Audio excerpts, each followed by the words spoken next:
उदारवादी राज्य के बारे में। उदारवादी राज्य के बारे में आज हम अध्ययन करेंगे। जब हम उदारवादी राज्य के बारे में सोचते हैं, इसका विकास क्रम देखते हैं, तो इसका विकास सबसे पहले कहाँ हुआ था? इटली में हुआ था। कहाँ हुआ था? इटली में हुआ था।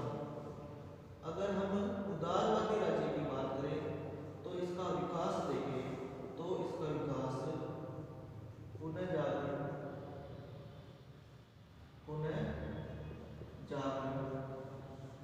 इस पुनः जागरण से माना जाता है, ये पुनः जागरण सर्वप्रथम इटली में हुआ था। इटली के बाद में ये अन्य देशों में फैला, जैसे फ्रांस, स्पेन, जर्मनी। कहाँ फैला? इटली के बाद में France, Spain, Germany, France, Spain, Germany, इन देशों में फैला और धीरे धीरे कहाँ फैल गया? पूरे यूरोप में ये फैल गया। तो उदारवादी राज्य का विकास हम देखें तो पुनः जागरण ये कहाँ हुआ था? इटली में हुआ था। तो ये इटली, फ्रांस, स्पेन, जर्मनी, पूरे यूरोप में ये फैल गया। तो इसका एक मुख्य कारण पुनः जागरण भी है। दूसरा है धर्म सुधार। दूसरा कौन सा है? धर्म सुधार। तो दूसरा है धर्म सुधार। धर्म के मामले में बहुत सारे सुधार किए गए। उस समय चर्च और राज्य इनके मध्य संघर्ष चल रहा था। चर्च वाले कह रहे थे चर्च बड़ा है, राज्य वाले विद्वान कह रहे थे राज्य बड़ा है। तो इस कारण धर्म सुधार आंदोलन का भी बड़ा महत्व है, क्योंकि यहाँ पर जनता पे अत्याचार होने लगे। पोप या चर्च जनता पे अपने हिसाब से अत्याचार करने लगे। राज्य जो कुछ नहीं कर पा रहा था क्योंकि इस समय चर्च का प्रभाव बढ़ गया था।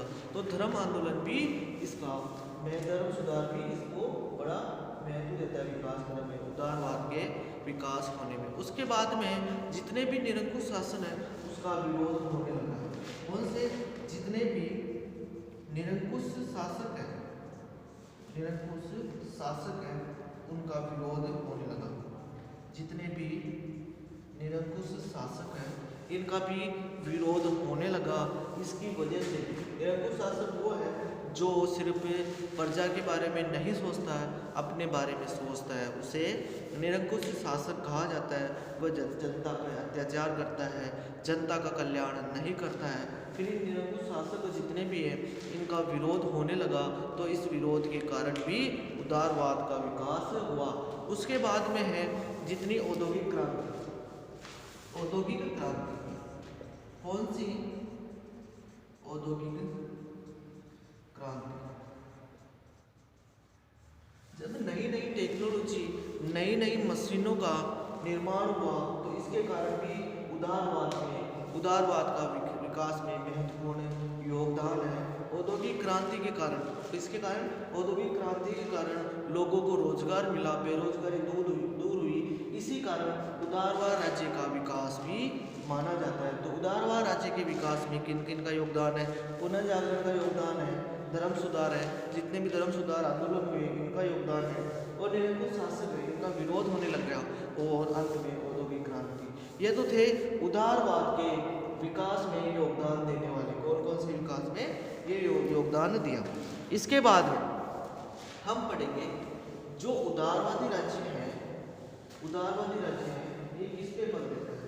तो ध्यान रखना, एग्जाम में सिंपल क्वेश्चन है, उदारवादी राज्य सबसे ज्यादा किस पर बल देता है, इसका समर्थन करता है।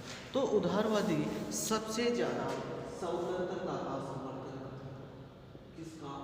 स्वतंत्रता का समर्थन करता है, स्वतंत्रता पर बल देता है। तो इसके जो मूल सिद्धांत थे, उदारवादी के जो मूल सिद्धांत थे या मूल लक्षण थे, वो कौन कौन से? मूल सिद्धांत या मूल लक्षण। तो ये क्या करता है? सार्वजनिक कल्याण करता है। क्या करता है? सबका कल्याण करता है, सबकी कल्याण की बात करता है। ये सार्वजनिक कल्याण की बात करता है। कौन बात करता है? उदारवाद राज्य किसकी बात करता है? सार्वजनिक कल्याण की बात करता है।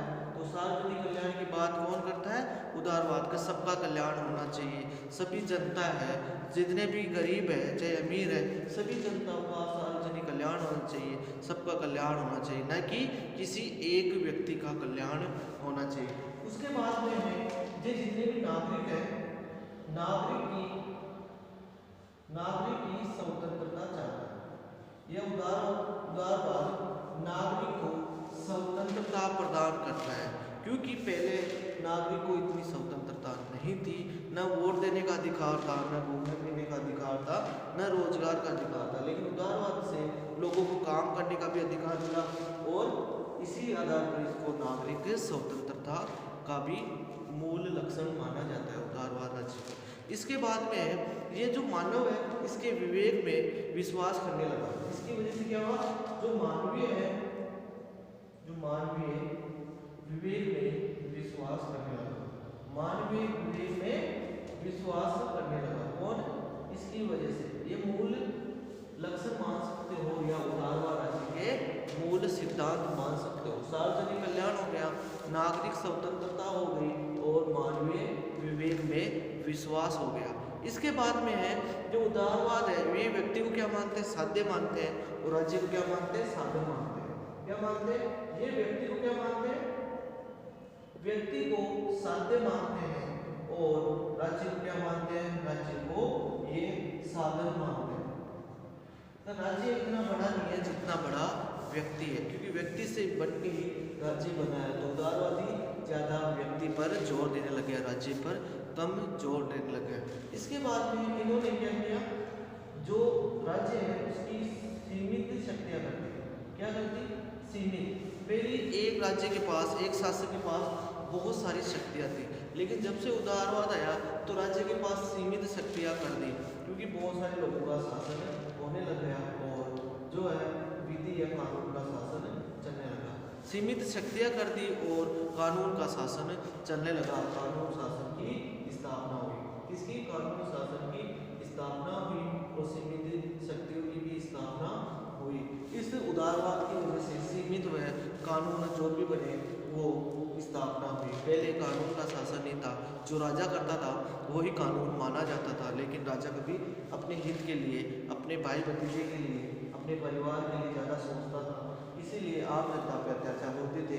इस उदारवाद की वजह से सीमित व कानून शासन की स्थापना हुई। किसकी स्थापना हुई? सीमित व कानून शासन की स्थापना हुई। इसकी वजह से समाज में एक कर्मिक कर्म के हिसाब से परिवर्तन आया। इसके हिसाब से उदारवाद की वजह से समाज में क्या आया? समाज में कर्मिक परिवर्तन की अवधारणा है। समाज में कर्मिक परिवर्तन की अवधारणा है। समाज को कर्मिक कर्म के हिसाब से परिवर्तन होना चाहिए। समाज की कर्मिक परिवर्तन की अवधारणा है। किसकी वजह से? इसी उदारवाद की वजह से। जो उदारवाद में पढ़ रहे मूल सिद्धांत तो यही इसके लक्षण। तो इसमें क्या हुआ, समाज एक कर्म के हिसाब से परिवर्तन होने लगा। पहले मजदूर पर अत्याचार होते थे, उनको अपना रोजगार या अपनी मेहनत नहीं दी जाती थी, लेकिन इसकी वजह से उदारवाद की वजह से समाज में थोड़ा धीरे धीरे परिवर्तन होने लगा। इसी वजह से इसको कर्मिक परिवर्तन की अवधारणा इसी उदारवाद की वजह से आई। इसकी वजह से ही आर्थिक स्वतंत्रता की बात आई। लोग ये जो उदारवाद है इसकी वजह से क्या हुआ, आर्थिक स्वतंत्रता की अवधारणा आई। कैसे आर्थिक स्वतंत्रता? पहले लोगों के पास पैसे कमाने का या रोजगार पाने का अधिकार नहीं था, लेकिन जब से उदारवाद आया लोगों के पास आर्थिक स्वतंत्रता हो गई, लोगों को अपना धन दौलत रखने का अधिकार हो गया। क्योंकि उससे पहले जो राजा था वह निरंकुश था, वह प्रजा पर अत्याचार करता था और चाहे जब किसी की प्रजा की संपत्ति या पैसा या जमीन ये छीन लेता था। लेकिन इसी की वजह से आर्थिक स्वतंत्रता आई। किसकी वजह से? उदारवाद राज्य की वजह से ही आर्थिक स्वतंत्रता आई। और जो भी पुरानी परंपराएं, रूढ़ियाँ चल रही थी, रीतिवाद चल रहे थे, उनका विरोध होने लगा। क्या होने लगा? इसकी वजह से क्या होने लगा, जितनी भी रूढ़ियाँ थी या पुराने रीति रिवाज थे या परंपराएं थी, रीति रिवाज थे या परंपराएं थी, इनका क्या होने लगा, इनका विरोध होने लगा, इनका विरोध होने लगा। तो उदारवाद राज्य की वजह से क्या हुआ, उदारवाद राज्य की वजह से रूढ़ियों या रीति रिवाजों या परंपराओं का विरोध होने लगा। लोग नए नए टेक्नोलॉजी के हिसाब से अपने अपनी स्वतंत्रता पाने लगे। जो जितने भी रीति रिवाज थे, परंपराएं थी, इनका विरोध करने लगे। तो इस वजह से हमने इसके मूल सिद्धांत में 8 मूल सिद्धांत पढ़ लिए थे। पहला था सार्वजनिक कल्याण। पहला कौन सा? सार्वजनिक कल्याण। दूसरा नागरिक स्वतंत्रता। कौन सा था? नागरिक स्वतंत्रता। उसके बाद में मानवीय विवेक में विश्वास। मानवीय विवेक में विश्वास होने लगा और ये व्यक्ति को साध्य मानते हैं और राज्य को साधन मानते हैं। क्या मानते हैं? व्यक्ति को साध्य मानते हैं, राज्य को साधन मानते हैं। सीमित व कानून शासन की स्थापना। किसकी स्थापना हुई? सीमित व कानून शासन की स्थापना। इसकी वजह से समाज में कर्मिक परिवर्तन की अवधारणा है। किसकी अवधारणा है? कर्मिक परिवर्तन की अवधारणाएं आई और इसकी वजह से आर्थिक स्वतंत्रता का जन्म हुआ। किसकी वजह से? इसी की वजह से आर्थिक स्वतंत्रता का, इसी की वजह से आर्थिक स्वतंत्रता पर बल देने लगा और इसमें रूढ़ी और रीति रिवाज और परंपराओं का विरोध होने लगा। किसका विरोध होने लगा? रूढ़ी या परंपराएं और रीति रिवाजों का विरोध होने लगा। उसके बाद में जितने भी प्राकृतिक अधिकार है, जितने भी प्राकृतिक अधिकार है, इसमें लोग विश्वास करने लगे। क्या? उदारवाद की वजह से जितने भी प्राकृतिक अवधारणा है, अधिकारों की धारणा है, इसमें क्या हुआ? लोगों को विश्वास हुआ। इसमें जितने भी प्राकृतिक अधिकार है, उसमें क्या आने लगा? लोगों की धारणा में विश्वास होने लगा। उसके बाद में इसमें राजनीतिक स्वतंत्रता आई। किसकी वजह से? इसी की वजह से राजनीतिक स्वतंत्रता आई। कैसे? पहले लोगों को राजनीति में भाग लेने का कोई अधिकार नहीं था, क्योंकि जो उदारवाद था ये 14वीं शताब्दी से आया। 14वीं शताब्दी से आया, 14वीं या 15वीं शताब्दी से आया जो राजनीतिक स्वतंत्रता थी। जब 1500 ईस्वी से पहले लोगों को ना तो चुनाव लड़ने का अधिकार था, ना ही वोट देने का अधिकार था, न शासक के या सम्राट के कार्य में भाग लेने का अधिकार था। तो जो उदारवाद है, इस उदारवाद को लोगों, इस उदारवाद की वजह से लोगों को वोट देने का भी अधिकार मिला और लोग शासक के कार्य में भाग लेने लगे और खुद मंत्रिमंडल में भाग लेने लगे। इसी की वजह से, किसकी वजह से? उदारवाद की वजह से राजनीतिक स्वतंत्रता आई। उसके बाद में इसकी वजह से लोगों में, इसी की वजह से लोगों में लोकतंत्र में विश्वास हुआ। इस उदारवाद की वजह से लोगों में लोकतंत्र में विश्वास हुआ। किसमें? लोकतंत्र में विश्वास हुआ। किसकी वजह से? इसी की वजह से, उदारवाद की वजह से लोग लोकतंत्र में विश्वास करने लगे कि लोकतंत्र सही है, ये जनता द्वारा चुन के जाते हैं, ये जनता के कल्याण के लिए ही चुन के जाते हैं। तो किसकी वजह से? इसी की वजह से। तो ये क्या हुआ? लोकतंत्र में विश्वास हुआ। उसके बाद में है ये राज्य में उचित हस्तक्षेप करता है। पहले क्या? राज्य में अलग था, लेकिन इसी की वजह से राज्य में क्या करने लगा? उचित हस्तक्षेप। तो इसकी वजह से ही करने लगा। तो उदारवाद की वजह से राज्य में उचित हस्तक्षेप करने लगा। उसके बाद में इसकी वजह से कल्याणकारी राज्य की व्यवस्था आई। किसकी? उदारवाद की वजह से ही कल्याणकारी राज्य की व्यवस्था आई। कल्याणकारी राज्य की व्यवस्था, कल्याणकारी राज्य की व्यवस्था आई। किसकी वजह से? उदारवाद की वजह से कल्याणकारी राज्य की व्यवस्था आई। लोगों का कल्याण किया जाने लगा इसी उदारवादी वजह से, क्योंकि लोग जागरूक हो गए और अपने बारे में सोचने लगे और अपने प्रतिनिधि सही व्यक्ति को चुनने लगे। इसी वजह से लोगों का कल्याण होने लगा। किसकी वजह से? इसी वजह से। इसकी वजह से धर्मनिरपेक्ष राज्य का आदर्श माना गया। इसको इसी की वजह से धर्मनिरपेक्ष राज्य को आदर्श माना गया। इसकी वजह से धर्मनिरपेक्ष राज्य को आदर्श माना गया। किसकी वजह से? उदारवाद की वजह से धर्मनिरपेक्ष राज्य को आदर्श माना गया और इसकी वजह से नैतिक व बौद्धिक आवश्यकताओं का मिश्रण हुआ। किसकी वजह से? इसी उदारवाद की वजह से। क्या हुआ? इसमें नैतिकता की बात तो की जाती है, लेकिन बौद्धिकता की बात भी की जाती है। इन दोनों क्या हुआ? समन्वय हुआ या मिश्रण हुआ। ये दोनों मिलकर ही बनी। किसकी वजह से? इसी उदारवाद की वजह से नैतिक व बौद्धिक आवश्यकताओं का मिश्रण हुआ। उसके बाद में है इसकी वजह से अंतर्राष्ट्रीय की भावना है। किसकी भावना है? अंतर्राष्ट्रीयता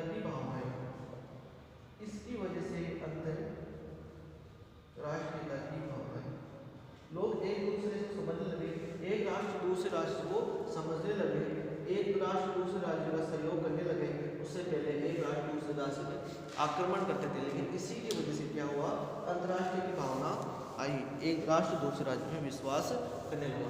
तो उदारवाद के राज्य में, उदारवाद राज्य के बारे में हम पढ़े थे मूल सिद्धांत या इसके मूल लक्षण क्या है।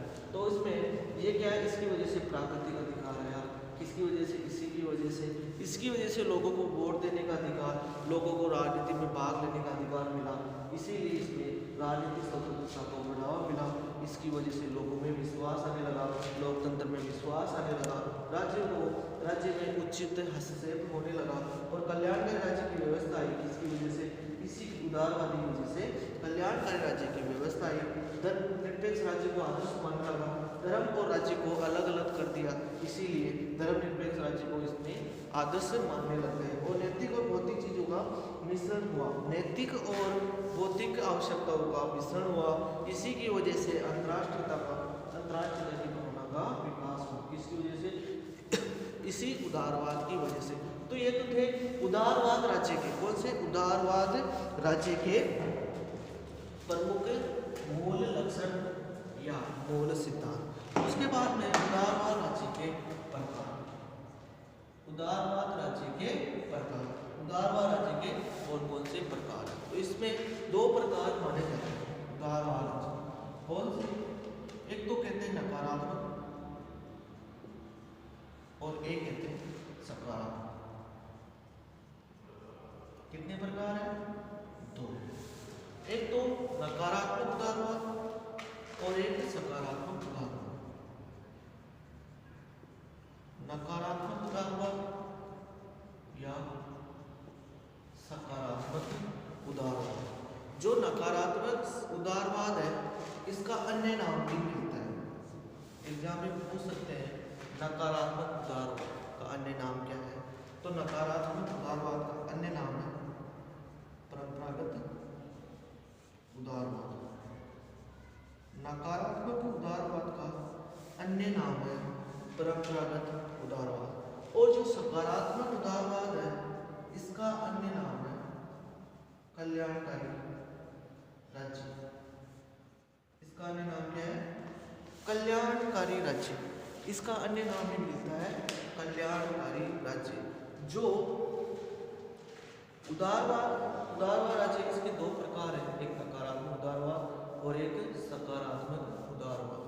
जो नकारात्मक उदारवाद है, जो नकारात्मक उदारवाद है, इसको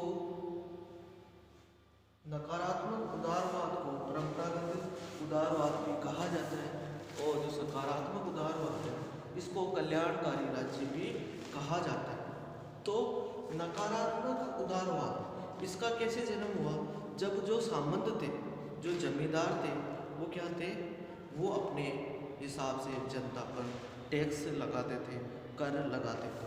तो सामंत के हिसाब से जो सामंत थे अपने हिसाब से जनता पर अत्याचार करते थे।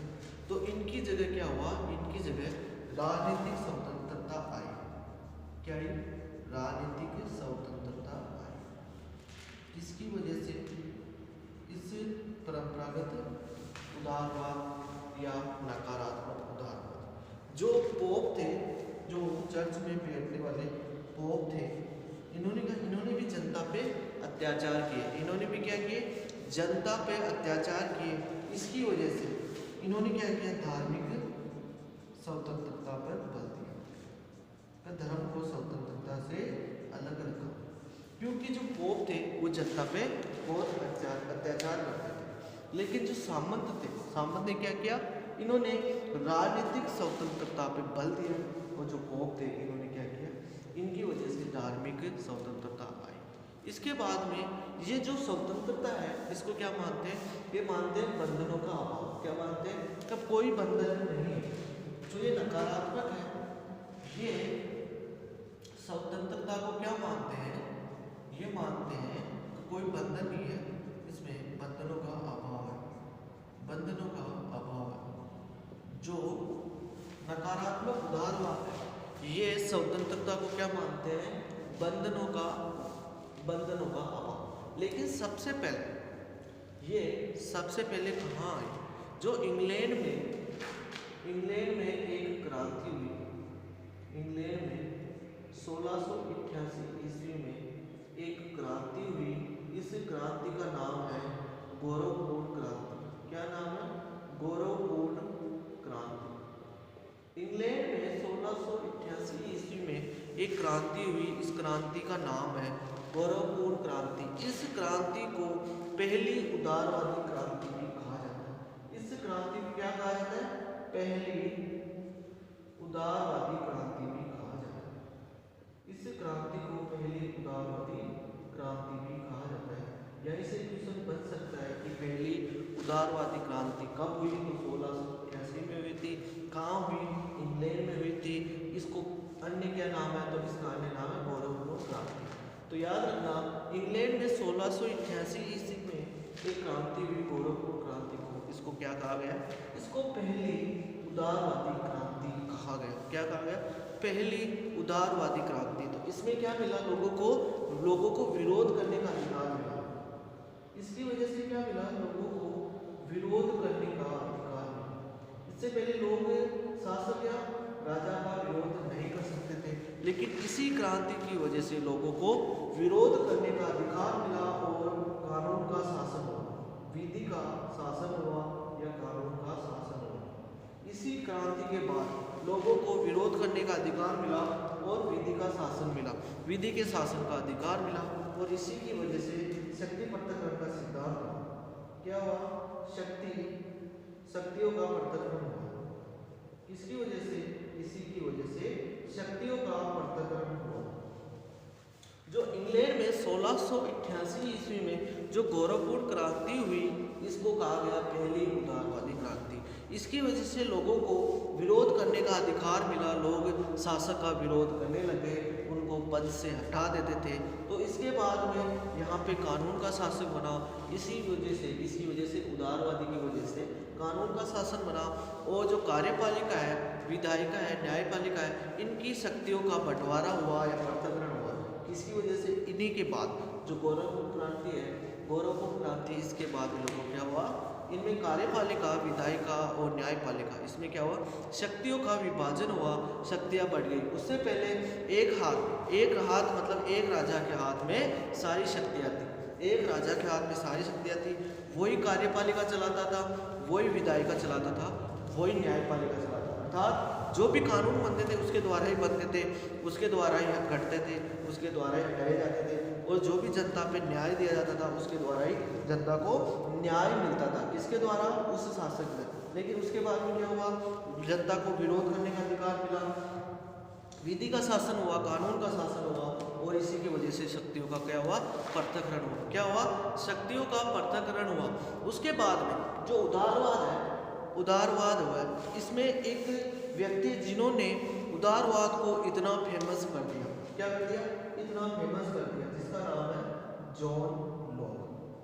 ये नाम याद रखना, जॉन लॉक। इनको उदारवाद का जनक माना जाता है। इनको जॉन लॉक को उदारवाद का जनक माना जाता है। उदारवाद का जनक कौन है?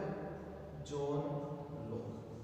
ये सब क्रांति हुई। क्रांति होने के बाद एक विद्वान हुए, जॉन लॉक। इन्होंने क्या किया? उदारवाद पे बहुत सारी चीजें लिखी।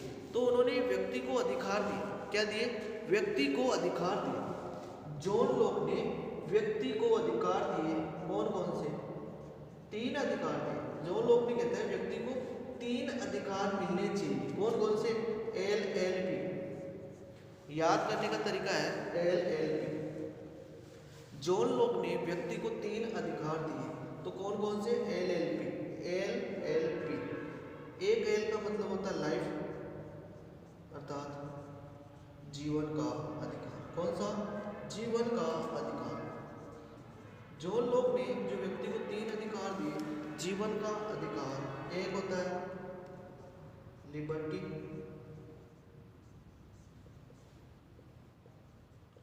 स्वतंत्रता का अधिकार, स्वतंत्रता का अधिकार। एक होता है लाइफ, एक होता है लिबर्टी, एक होता है प्रॉपर्टी। प्रॉपर्टी संपत्ति का अधिकार। जॉन लॉक ने अपनी पुस्तक जॉन लॉक ने अपनी पुस्तक शासक पर दो निबंध, शासक पर दो निबंध, जॉन लॉक ने इस पुस्तक में इन अधिकारों की बात की जो मानव को अधिकार मिलने चाहिए। कौन कौन से? जीने का अधिकार मिलना चाहिए, स्वतंत्रता का अधिकार मिलना चाहिए, संपत्ति रखने का अधिकार मिलना चाहिए। उससे पहले क्या था, लोगों को जीने का अधिकार नहीं था, तो जॉन लॉक ने क्या किया, पहले शासक चाहता था जिसको मौत की घाट उठा सकता था, तो जीवन का अधिकार, इस जॉन लॉक ने कहा व्यक्ति को जीवन का अधिकार मिलना चाहिए, व्यक्ति को स्वतंत्रता का अधिकार मिलना चाहिए, व्यक्ति को संपत्ति का अधिकार मिलना चाहिए।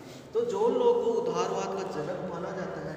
उन्होंने 3 अधिकार बताए जो याद रखना, LLP, लाइफ, लिबर्टी और प्रॉपर्टी। LLP याद रखना, तो अपने हिसाब से LLP याद नहीं कर सकते तो ये भी नाम याद रख सकते हो, जीवन का अधिकार, स्वतंत्रता का अधिकार, संपत्ति का अधिकार।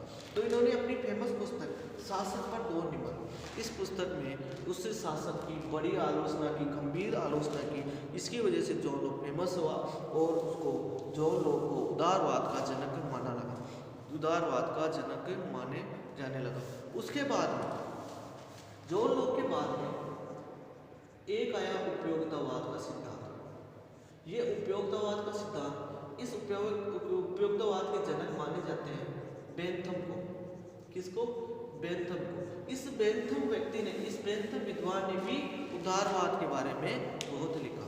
इस बेंथम व्यक्ति ने, इस बेंथम विद्वान ने भी उदारवाद के बारे में बहुत सारे विचार दिए। तो उसके बाद में ये कहते हैं कि राज्य और सरकार ये हस्तक्षेप नहीं कर सकते, एक दूसरे पर हस्तक्षेप नहीं कर सकते। तो ये तो था नकारात्मक उदारवाद। कौन सा था? नकारात्मक उदारवाद। तो नकारात्मक उदारवाद में हमने जो पढ़ा, याद रखना, ये छोटी छोटी चीज़ें याद रखना, क्योंकि ये उदारवाद, जो नकारात्मक उदारवाद है या परंपरागत उदारवाद है, ये किसकी वजह से है? सामंत के विरोध होने के कारण लोग ने राजनीतिक स्वतंत्रता मिली, और लोग जो पोप है उसके अत्याचार से परेशान होकर लोगों को धार्मिक स्वतंत्रता मिली। इंग्लैंड में 1688 ईस्वी में एक क्रांति हुई, इसको बोरोबो क्रांति कहते हैं। यही पहली उदारवादी क्रांति भी माने जाते हैं। इससे क्या मिला? लोगों को विरोध करने का अधिकार मिला, इससे कानून का शासन हुआ या विधि का शासन हुआ, कानून के हिसाब से लोगों को न्याय मिलने लगा। इसी वजह से शक्तियों का पृथक्करण हुआ। जो उदारवाद है इसके जन्म जॉन लॉक को माना जाता है। इन्होंने 3 अधिकार बताए, LLP, जीवन का अधिकार, स्वतंत्रता का अधिकार, संपत्ति का अधिकार। इनकी बुक है शासन पर दो निबंध। तो ये तो था परंपरागत या नकारात्मक उदारवाद, जिसमें स्वतंत्रता अर्थात बंधनों का कोई भी अभाव नहीं होता। क्या नहीं होता? बंधनों का अभाव नहीं होता। उसके बाद में उपयोगितावाद के जनक बेंथम ने भी इसी नकारात्मक उदारवाद पे बहुत सारी चीजें लिखी या बताई। उसके बाद में आता अपना सकारात्मक उदारवाद या कल्याणकारी राज्य। कौन सा? सकारात्मक उदारवाद या कल्याणकारी राज्य। जो सकारात्मक उदारवाद है या कल्याणकारी राज्य, इसमें क्या हुआ? इसमें जो मानव के व्यक्तित्व को विकास करने के लिए जो है इनकी बाधाओं को दूर किया जाने लगा। ये तो क्या हुआ? ये तो पुराना हो गया। उसके बाद में नया ये कल्याणकारी राज्य की कल्पना करने लगा। किसकी? कल्याणकारी राज्य की कल्पना करने लगा। तो कल्याणकारी राज्य की जो कल्पना करने लगा, तो इसमें क्या हुआ? नई नई टेक्नोलॉजी आई, लोगों के बारे में सोचने लगा, नई नई मशीनें आ गई, तो लोगों कल्याणकारी राज्य, जनता के कल्याण के लिए कार्य करने लगे। किसके बारे में? जनता के कल्याण के लिए कार्य करने लगे। समाज में जो भी विवाद होते हैं उनको दूर करने का कार्य ये करने लगे। समाज में जो भी विवाद हुए, तो हमने कल्याणकारी राज्य में पढ़ा कि लोगों के विकास के जो भी व्यक्तित्व विकास है उनको दूर करने का प्रयास किया जाने लगा इस कल्याणकारी राज्य की वजह से। ये समाज में जो भी विवाद होते हैं उनका निपटारा इनकी वजह से किया जाने लगा। और जो अर्थव्यवस्था है उसको भी नियंत्रित किया जाने लगा, क्योंकि पूंजीपति है, जो भी पैसे वाले लोग हैं उन पे टैक्स लगा के, क्या जो पैसे वाले लोग हैं जो टैक्स देख सकते हैं उन पे टैक्स लगा के वो पैसे हैं गरीबों के कल्याण पर लगाने का कार्य किया जाने लगा। और इसी की वजह से समाज में जो वर्ग संघर्ष चल रहा था उसको समाप्त करके उसमें क्या कहते हैं शांति व्यवस्था व तालमेल स्थापित किया जाने लगा। वर्ग संघर्ष, ये शब्द सुनना, ये अपना अगला टॉपिक रहेगा मार्क्सवादी, उसमें भी हम पढ़ेंगे वर्ग संघर्ष। इसका जनक मार्क्सवादी जो पैसे वाले होते हैं वो गरीबों पे अत्याचार करते हैं। मान लो ये कपड़े की फैक्ट्री है, किसकी? कपड़े की फैक्ट्री है। इसका जो मालिक होता है वो क्या करता है? मजदूरों पे अत्याचार करता है या नहीं करता? ये बहुत सारे मजदूर हैं, इस फैक्ट्री में काम करते हैं। इस फैक्ट्री में काम करते हैं, जो मालिक होता है उसने क्या किया? सिर्फ फैक्ट्री खोली, लेकिन मान लो एक कुत्ता, एक यहाँ पे जो मजदूर है उसने एक कुर्ता सिला, इस कुर्ते की रेट है 1000 रुपये। जब ये मार्केट में बिकता है एक कुर्ता, तो इसकी रेट है 1000 रुपये। इसमें से सारा कार्य किसने किया? इन मजदूरों ने किया। इन्होंने इन मजदूरों ने किया। जो ये मजदूर है उन्होंने ही सारा कार्य किया। इस 1000 रुपये में से इनको कितने मिलते हैं? 100 रुपये। जबकि मालिक ने कुछ कार्य नहीं किए, ये मालिक है, इसने कोई भी कार्य नहीं किया, इसको मिलते हैं 900 रुपये। तो इससे क्या? मजदूरों में अत्याचार होने लगा, शोषण होने लगा, क्योंकि मालिक ने फैक्ट्री लगाई है, लेकिन इतना भी नहीं, सिर्फ 100 रुपये मिले। हो सके 500 दे दो, नहीं तो 400 दे दो, 600 ये रख लो, क्योंकि इसने तो सिर्फ पैसा लगाया, लेकिन जो कार्य किया है वो मजदूरों ने ही किया है। तो इस हिसाब से जो कार्य किया वो मजदूरों ने किया, इस हिसाब से ये वर्ग संघर्ष चलने लगा।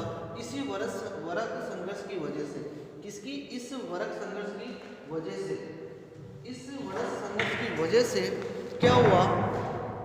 इस वर्ग संघर्ष की वजह से लोगों में क्या हुआ? शोषण हुआ, और ये मजदूर लोग आंदोलन करने लगे। तो इसी की वजह से कल्याणकारी राज्य की स्थापना हुई। किसकी स्थापना हुई? कल्याणकारी राज्य की स्थापना हुई। तो इसके बाद में हम अगला टॉपिक पढ़ेंगे